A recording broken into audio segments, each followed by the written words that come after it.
When I was 8, I was friends with the fairies in my yard, but then they started to go missing. I was looking for my Grammy's ring when I found him. Grammy had given me her ring before she died, and losing it felt like losing her. Mum forgot to pay the electricity bill again, and I only felt safe with the ring. I will say, as a child, our house was always dark.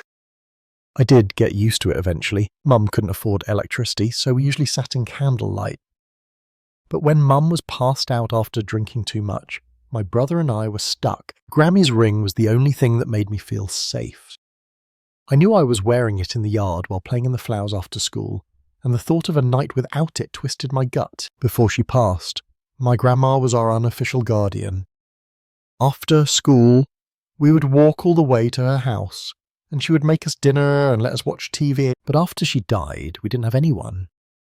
Just Mum and a pitch-dark house. The sky was darkening when I rushed outside, kneeling in Mum's flower garden. Ross, my brother, sometimes locked me out if I stayed out too long. His fear stemmed from our father coming home from work when we were younger and destroying the kitchen if his dinner wasn't made. Not much to say about Dad. He left us a year later. Yes, he took all Mum's savings, but the house was quiet. Sometimes I intentionally sat in the yard at night. Our neighbours usually watched TV at 8 p.m. and I could see the reflection in the front window. I once watched a whole episode of a TV show. I had no idea what it was, but I think it was about space. On that particular night, it was too cold to sit outside. I was wearing Mum's coat over my pyjamas, grasping my flashlight. Ross's face was in the window, lit up by Mum's phone, also our only light. I gestured for him to leave the door open, and he just pressed his face against the glass, making kissy faces. Ever since Dad left, my brother insisted on being the male of the house, repeating what Dad would always say. When we did have electricity rarely, my brother would force me to microwave him frozen meals because he was the male of the house now that Dad was gone. I wasn't expecting him to leave the door unlocked, which meant another night of crawling up the drain pipe and through my bedroom window. I focused on Grammy's ring. Kneeling in the flowers, I grasped at anything rocks, pebbles, crumbling flower buds, old beer cans. A voice startled me and I almost toppled over. "It's over here."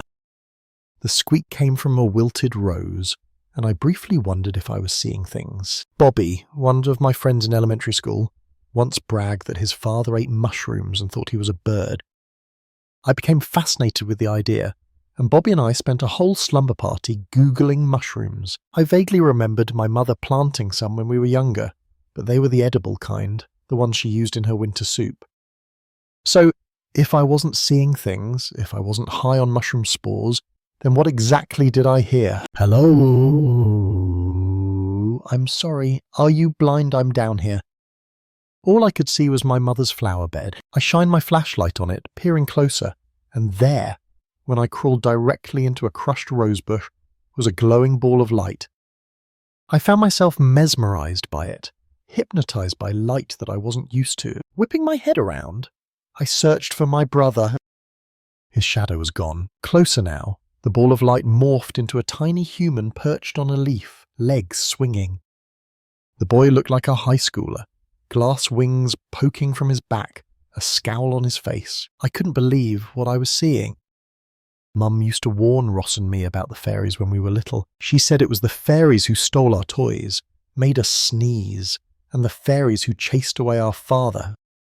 Ross didn't believe in them, but I was always intrigued. I asked my friends at school if they had fairies at the bottom of their yards, and they thought I was weird. I remember Mum telling us, if you do a fairy a favour, they will return it by granting you a wish. But she also warned, if you hurt a fairy, you will pay for it, and your children will pay for it, and your children's children's children will suffer. They will hunt to the end of your bloodline, and even then, their mere presence will drive adults insane. I wondered if she'd gotten that from a book. Before she started drinking, Mum used to tell us stories about the fairies in our yard and how, when she was a little girl, she helped a captive fairy prince, freeing him from her neighbour's bell jar. Maybe they were protecting her after all. The one in front of me was scowling before his expression softened. "Hi," the fairy whispered, tilting his head. He looked maybe 17 or 18. I had no idea how that translated to fairy years. Contrary to what books, movies, and TV shows had led me to believe Barbie Fairytopia being my only real reference. Fairies didn't wear dresses. The one in front of me was dressed in scraps of human clothing, an old checkered shirt wrapped around his torso, strips of denim for pants, and a satchel slung across his chest. I leaned closer, spying a clothes tag sticking from his back. He was definitely wearing the material of one of my father's old shirts. His satchel, or at least the faux leather holding it together, looked very similar to my mum's bag. I don't think I fully put into words what I was seeing. A real fairy sitting in my mother's flower garden. He wore a wry smile. Unlike the boys at school who teased me for having holes in my shoes and no gym uniform, his smile was friendly. "Here's your silver thingy." He gave his curls a shake, my Grammy's ring crowning him. "Can you maybe take it off my head?" He stood, throwing out his arms to keep balance, and slowly I reached forward and plucked Grammy's ring from his curls, revealing his real crown and an entanglement of flowers, vines, and tiny mushrooms. He backed away, quickly hiding behind the shadow of a rosebud. "I'm not supposed to talk to you," he said, shifting nervously. I didn't tell my father I was here, so I should probably go home before he, gets mad. I found myself wondering if placing him in a bell jar and using him as a lantern would help me sleep. His light stole away my breath. It pulsed like a living thing, spider-webbing down delicate glass wings sticking from his back. I shook my head, shaking away the thought, but I did want to touch his light. I wanted to know if it was ice cold or maybe warm. Mum told me she had only ever held a fairy once. I introduced myself, hesitantly holding out my palm. I didn't realize I was shaking until I quickly retracted my hand, swiping my clammy fingers on my pajamas.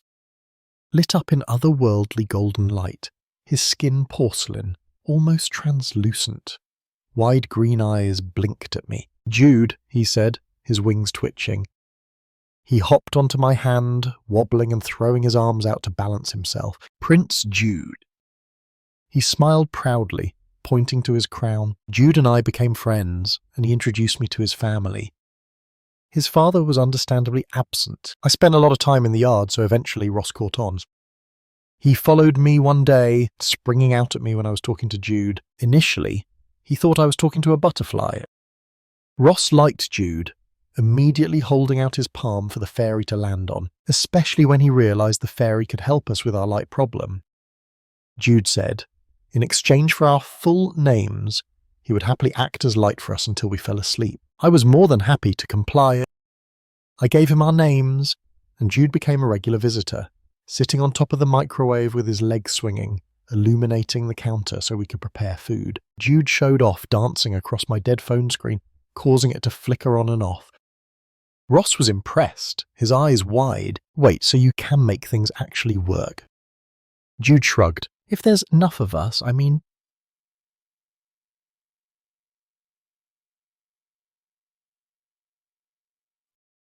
There was one night when Ross accidentally sat on him, and he squeaked in pain, buzzing around like an angry mosquito, a glowing ball of light growing brighter and brighter, until the whole room was lit up. It was so bright, like an overexposed photo, light bleeding into the darkness of the hallway, lighting up the living room doorway.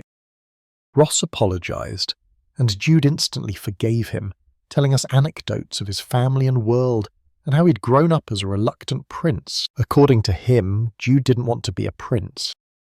However, as the son of the king, he was the rightful heir to the throne. Fairies don't like candy. I was surprised too. I grew up with Mum whispering in my ear, "Leave a berry at the bottom of the yard, and perhaps he will come to see you." I offered Jude a chunk of gummy worm, and he spat it out. Jude said his kind eat an assortment of foods, but are carnivores. He showed me his teeth, elongated spikes, and I wished he hadn't. I guess I was just a kid. I thought fairies were mini versions of humans, with wings of a butterfly. When Mum described them, she always painted them as creatures from a fairy tale. I didn't expect them to have teeth sharp enough to rip through my finger. Still, Jude was my friend. He had sharp teeth, but he didn't scare me. Jude came to see me at night, sitting on my window, a glowing ball of orange comforting me in the dark. Mum never came to tuck me in or say goodnight, so his light really did help. When I turned 10 years old, I went to France on a school field trip for a week. I told Ross to look after Jude, and Jude to keep an eye on my brother. I remember the France trip wasn't as fun as I thought it would be. I spent the whole time missing Jude and his family and my brother, who wasn't answering my texts or calls. I came down with food poisoning after eating slimy-looking clams. One girl puked all over her seat on the plane, and our teacher almost had a nervous breakdown. But it was my brother's lack of contact that contorted my gut into knots. I texted him almost 50 times over the duration of 3 days, and I didn't even get a read receipt. When I returned home, I was relieved to find Jude perched on a daffodil. He seemed quieter than normal, and I admit, as a 10-year-old kid, I wanted him to miss me and say how excited he was for me to be back. Jude didn't speak much at all that night. I remember it was summer, so I spent most of the afternoon and evening hanging out with him, but he didn't speak. Eventually, when I poked him, offering him honey, he was obsessed with honey. It's the fairy equivalent of getting high. He opened up to me, hopping onto my outstretched palm. "My friends are disappearing," he said softly. I noticed he was glowing brighter. All of the colour drained from his cheeks, dark circles prominent under his eyes. He sighed, laying down in my palm. I like that he trusted me enough to be vulnerable. Jude once told me his father was against him talking to humans. The king saw us as parasites and evil looming monstrous things. Dad thinks it's a human. Jude sighed, rolling around in my palm, pressing his face into his arms. I told him it's not. Humans are nice. I have 2 human friends, he explained, in the gentlest of tones, and I could tell it really did hurt him to say it that he couldn't see me anymore. I'll be king in a month, so Dad doesn't want me to explore anymore. Jude didn't say goodbye. I think he was too emotional. He just told me it was nice knowing a friendly human before hopping off my wrist and flying away, a single buzzing light disappearing into the trees. I was determined to find his missing friends. So I did what I could. I set honey traps, trying to lure them out from wherever they were.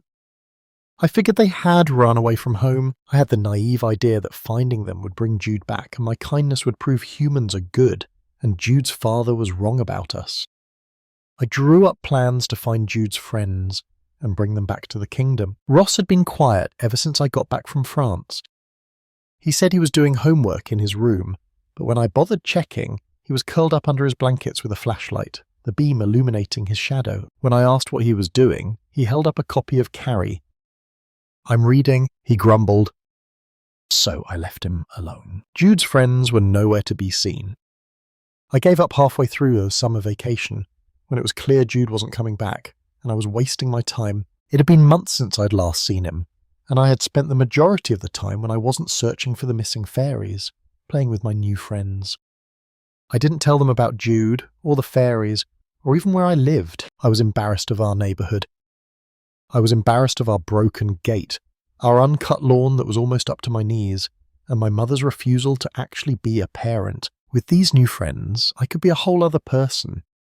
Frankie, without the father who left and an alcoholic mother. Frankie, whose brother hadn't spoken to me in weeks. However, when my friends were pulled inside for dinner, I had no choice but to return home. With Jude, it was bearable. I could forget that I hadn't washed my hair in weeks because we didn't have money for shampoo, or that the other girls in class were already pointing out lice crawling in my hair. With Jude, I could forget about all of that. Without him, without my parents and brother and grandma, I was starting to feel empty. I stepped inside my house, surprised by the unfamiliar light of the TV. Mum was already passed out on the couch, but it looked like she had been watching a game show. Dad's crystal lamp, normally switched off, was lit up, brighter than normal. I had to shade my eyes, blinking through intense white light. I opened the refrigerator, comforted by light, and pulled out a bottle of water.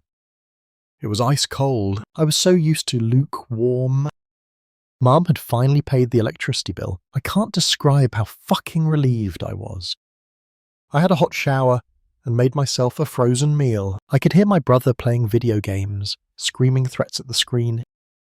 I poked my head through the door. Did Mum pay the electricity bill? Ross rolled his eyes, smashing buttons, slumped on his beanbag. Obviously. I threw a stuffed animal at him, and he, of course, lobbed it back, aiming for my face. I glimpsed a faded glitter of light under his blankets. "Is your flashlight faulty?" I asked. Ross's gaze didn't leave the TV screen. "I was using it as a reading light, but the stupid thing won't work properly. It's broken." I told him he could have mine, and that was the first time my brother smiled at me. "Thanks." I ran upstairs to grab my mother's laptop to do homework. This was the first time we had electricity in months, and I was going to take advantage. But it was when I entered my room, my bedside lamp was too bright. The amount of times I had wished for it to be turned on during winter nights when it was so cold, and not even my blankets could warm me up. The cold, dark bulb had always been painful, like being stabbed in the back. Light was so close, and yet so far that I couldn't reach it. I rushed over to turn it off, but something stopped me dead. Voices. Tiny screeching squeaks, swallowing bile. I inched closer, peering into the lamp. The sight sent me retracting, my stomach in my throat, my cheeks burning. I could see their tiny bodies cruelly taped to the burning bulb, tossing, turning, and flailing. Their skin dripped from their bones and caught alight. Glowing hair burned from their scalps, revealing the white bone of tiny fairy skulls. Their innocent scream sent me stumbling back, dropping onto my knees. I'll never forget that image. It's burned into my mind. I'll never forget their screams. The more they cried, begged, and screeched, the brighter the light burned, scorching the bulb. Pain made them brighter. The realization made me heave. I didn't think. Stifling my sobs, I burned my finger, plucking Yuri, Jude's older brother, from the lamp, tearing him from the cruel duct tape restraints, pinning him down. I first met Yuri when he got tangled in my hair, and I laughed so hard I almost puked trying to pull him out of my thick ponytail. He was kind, college-aged, with stories of his time overseas. Yuri teased Jude like my brother teased me, pushing him off flower buds and ruffling his hair. Yuri wasn't moving, his head hanging, his wings charred. I could see where half of his face had peeled away, leaving pearly white bone framing a skeletal grin. When I gently prodded him, panicking, his head lolled forwards. He was dead, and yet somehow he was still producing light. "What are you doing?" Ross snatched Yuri from my grasp, squeezing the fairy between his fists. I felt sick, watching intense golden light bleeding through his fingers. Without a word, he placed Yuri back inside the lamp, tightening the duct tape over his tiny body. I noticed Yuri's wings twitching slightly. He wasn't dead, but was so close. Ross turned to me, and I remember my brother's eyes terrified me. "You said you wanted light," he snapped, gesturing to the lamp. "So I got us light. I tried to protest, tried to free Jude's brother." Ross shoved me into the wall. "If you touch them," he spat, "I will fucking kill you." I tried to get past him. I tried to save Jude's brother.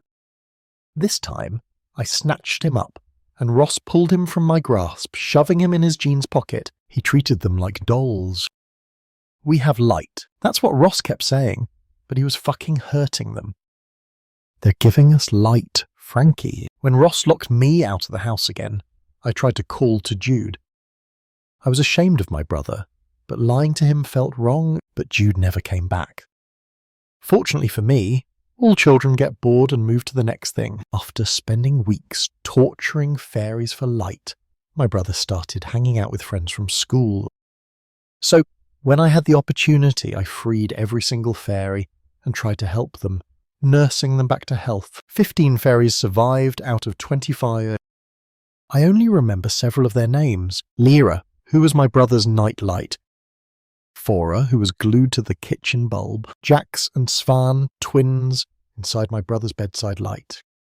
Yuri was dead. I won't describe him, because doing so would be disrespectful.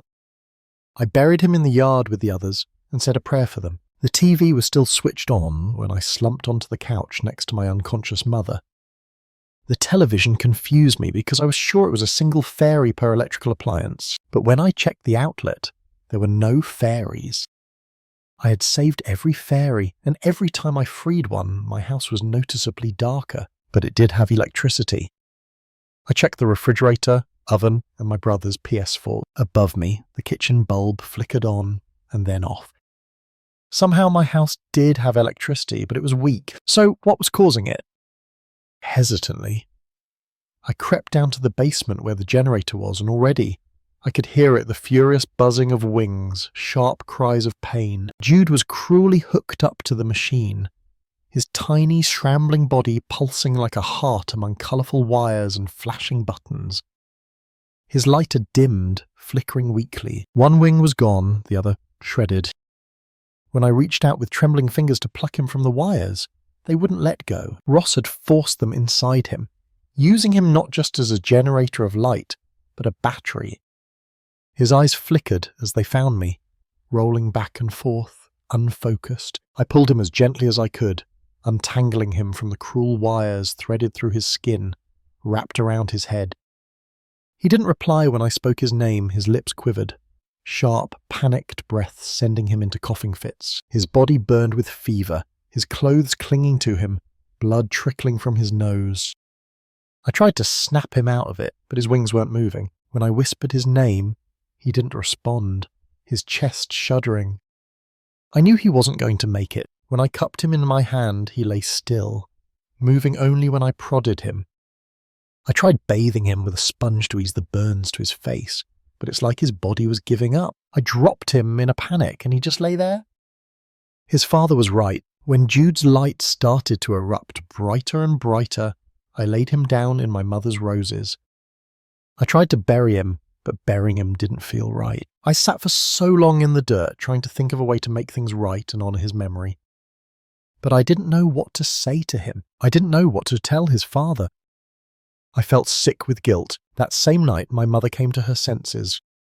She sat up with wide eyes, her lips trembling. "What did you do?" When I couldn't respond, she grabbed my shoulders, screaming in my face, "What did you do?" Her eyes were filled with tears, red raw, like she knew. I admitted to her that Ross had killed a fairy, and I didn't know what to do. Mum didn't speak. It's like she was in a trance. She stood up slowly, grabbed matches, stormed outside, and set her flower bed alight. When I tried to stop her, she told me if she didn't, then I would die. Mum told me, when losing someone you love, death is the kindest way. Her voice dropped into a sharp cry. That's not what they do. They will hunt you. They will make you wish you were dead. She shook me, tried to hug me, her breath ice cold against my ear. "Please, baby," she whispered, "tell me you didn't give them your names." I couldn't answer. "Frankie." Mum made me look at her. Her lips parted in a silent cry. "You didn't, right?" She began to moan like an animal, her eyes rolling back. She started to chant, "Please tell me you didn't give the fairies with teeth your names. Please tell me you didn't give the fairies with teeth your names. Please tell me you didn't give the fairies with teeth your names." Mum was arrested when the neighbour caught her dancing barefoot across the burned flower bed, singing a language I didn't understand. My brother and I were placed into CPS and move states. Thankfully, I was placed with a different family, while Ross lived with our aunt. I entered my teens and had a pretty much normal life. I live with a new family, 2 mums and a stepbrother and sister who are my age. Until a few days ago, I got the call while I was eating my breakfast. Ross was dead. According to my aunt, it was a brain aneurysm. But she kept screaming down the phone about holes in my brother's brain that shouldn't have been there. She found him face down in her yard, with a hole inside his head, like something burrowed its way inside his brain. She cried like an insect. "Frankie!" I made plans to attend his funeral, and I guess I was numb for a few days. Losing Ross felt like losing the last connection I had to my childhood. Last night, my stepbrother, Harry, poked his head through the door. Very funny, he rolled his eyes. It's not even April Fool's yet. I must have looked confused, because he held up his toothpaste, where a gnawing fucking hole had eaten through the plastic. Termites. I told Harry. This morning I woke to screams that are still haunting me now. My stepmother's shrieks wouldn't stop slamming into me. I heard the thud of my stepsister running down the stairs, and then her screech. Harry was face down in our front yard, a giant hole in the back of his head, like something had burrowed through his skull. I ran upstairs to grab my phone to call the cops, and a spot of light caught my eye. Sitting on the window, his legs swinging, arms folded, was Jude. He was older, a crown adorning thick brown curls. His wings were still slightly charred, but he was alive. I didn't recognize his eyes. I remembered them being filled with warmth and curiosity. Now they were hollow, sparkling with madness. Jude smiled widely before spitting a chunk of fleshy pink on the windowsill. He didn't speak, didn't explain himself. Instead, he shot me a two-fingered salute and flew away, a buzzing orange light that I swear was laughing at. Look, I know he's doing this for his brother, but I'm terrified he's going to kill me. He killed my brother and my stepbrother. Does Jude even know I tried to save him? Is he punishing me? What should I do? Mum is locked up in a psych ward, and she burned all of her books. I just need to know. How do I keep him away from me? Something is seriously fucking wrong. I just got a call from my stepmom. Harry is okay. He's coming home right now. Mum thinks it's a miracle. She keeps telling me Harry can't wait to talk to me. That's all she's saying. Harry keeps saying how excited he is to talk to you. He can't wait to see you. But how can he be okay?